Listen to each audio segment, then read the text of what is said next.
Good. So by all means, please use meeting me and hearing about the book, even if you haven't, read it yet, to see what kind of interest you can get going with somebody back home. Anything that you do that interests you for the faith, any activity you go to, any thought you have, is potential fodder for that kind of conversation. Whatever sparks your interest, whatever is uplifting to you, go ahead and share that, right?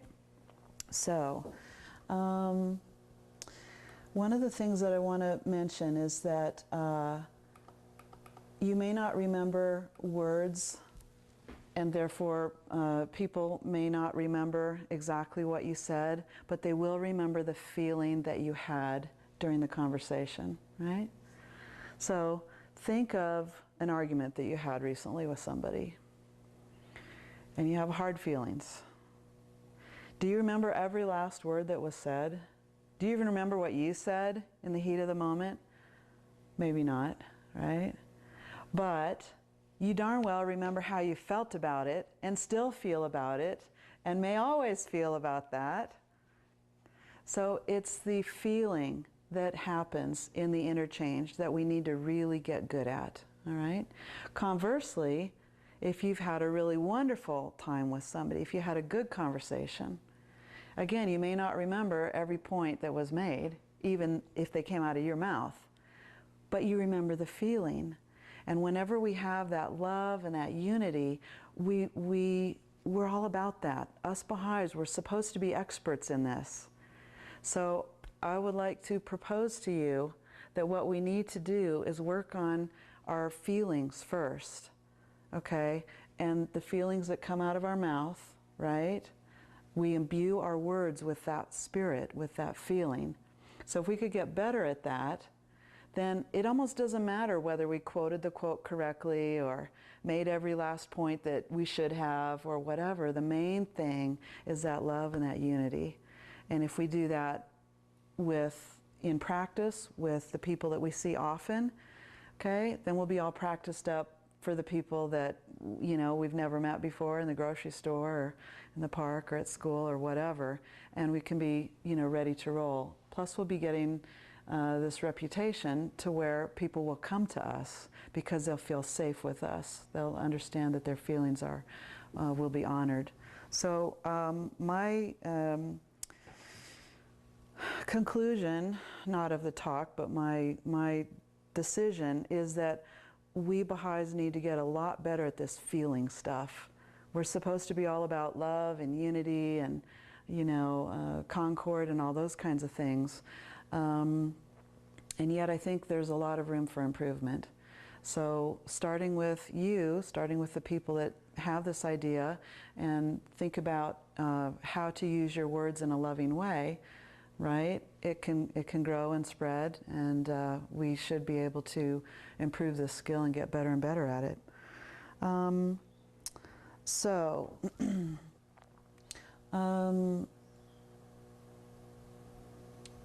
When you're in a conversation, one of the things to be aware of is that different conversations have different feels. What my material does is it builds on Ruhi Book 2, Unit 3. Remember that part where it's talking about how could you take this quote and tie it in with these 4 subjects down here, remember in that workbook? But it doesn't really say how, and if your animator, your coordinator didn't have specific communication skills in order to know exactly how can you link a Baha'i topic with, a conversation, then it may be a little fuzzy. So what I want to do today is I want to really dig into that and clarify. A lot of what we need to do first is think about the mood or the tone of the conversation in order to figure out what exactly we're going to say. So if it's a low-key kind of flip and everyone is talking, briefly, then you kind of need to match that style. If it's, more sharing, laid back, people are speaking in longer turns, then we would be matching that style. Does that make sense? So when we practice, we need to practice a lot of different ways. In the Parelli method that I follow, Pat Parelli says what he wants to do is give us a quiver that we wear on our back, and it's full of arrows, arrows of savvy. And the only thing we can do, the only thing to do wrong is not use the arrows that we have.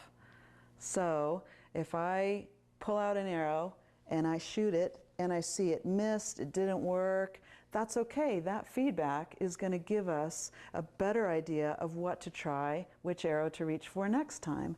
And I'm going to get better and better. Each miss is going to tell me which way to nudge it. So this relates directly to that take yourself into account each day. I don't read that like beat myself up at the end of every day for all the things I do wrong. That's gonna really, then we're our own worst enemy.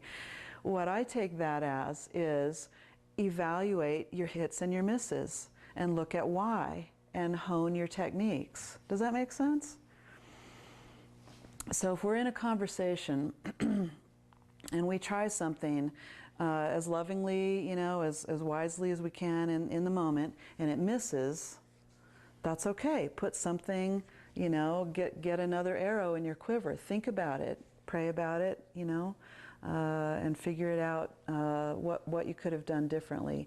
That's going to increase your arrows really exponentially, and that's what we need. We need a lot of different working techniques for finding, you know, the souls that are out there. We're told they're out there. I found that they're out there.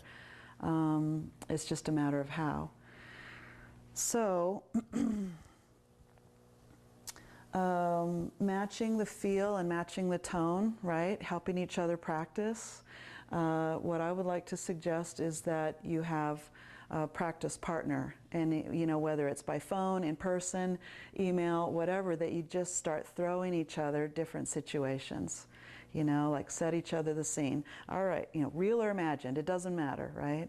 All right, I was, you know, in thus and such a situation, and this was the tone of it, and I'm really happy with how this went. I was able to do blah, blah, blah, right? And the other person takes that and can put it in their quiver. Does that make sense? Secondhand gold is as good as new. A success story is something that we can maybe use. Or if we're like, you know, oh, I was in this and I blew it because it was this and that, it didn't work, and can you help me figure it out, right? This is the kind of working, I think, that we need to be having a lot more of in our communities. One of the natural places to maybe do this is during the social portion at Feast. We're supposed to be having spiritual conversation during the social portion of Feast anyway, so why not huddle back up and, you know, help each other out a little bit. It could be a logical spot to do that. All right, let's talk about pop culture just a little bit. So remember, we want to be finding opportunities to steer ordinary kinds of conversations onto spiritual levels, hopefully Baha'i, right? But at the very least, we want to be supportive, possibly enter something spiritual, hopefully Baha'i. That's my hierarchy of preference that I am working for when I'm in a conversation. So one of the hardest topics that some people might think would be pop culture, because there's a lot of books, you know, movies, magazines, whatever, songs out there that are not only don't have any uplifting content, they're really harmful in content. And a lot of Baha'is just avoid all of that whole scene. They don't watch TV, they don't go to movies, they got a world to save, and yet this is a common topic, you know, in ordinary conversations. So I'm going to start with this because Pat Parelli says, if your horse is scared of butterflies, get him used to eagles. So if we're not able to have, you know, easy conversations, let's get good at the hard ones. Then the easy ones just come naturally. Does that make sense? So that's why I'm choosing pop culture. And what you're going to see is that, in fact, nothing, where's the quote? It was said earlier in nothing save that which profiteth them can befall my loved ones. You're going to see that it doesn't matter what kind of conversation it is. We can use it, all right? So, pop culture. Now, books is a little bit of a slam dunk for you now, all right? If books come up now, how are you going to steer the conversation? So if I say, wow, I'm reading I just got onto the Twilight series, and I'm just really interested in it. How can you guys steer that opening about a book onto a spiritual, hopefully Baha'i topic?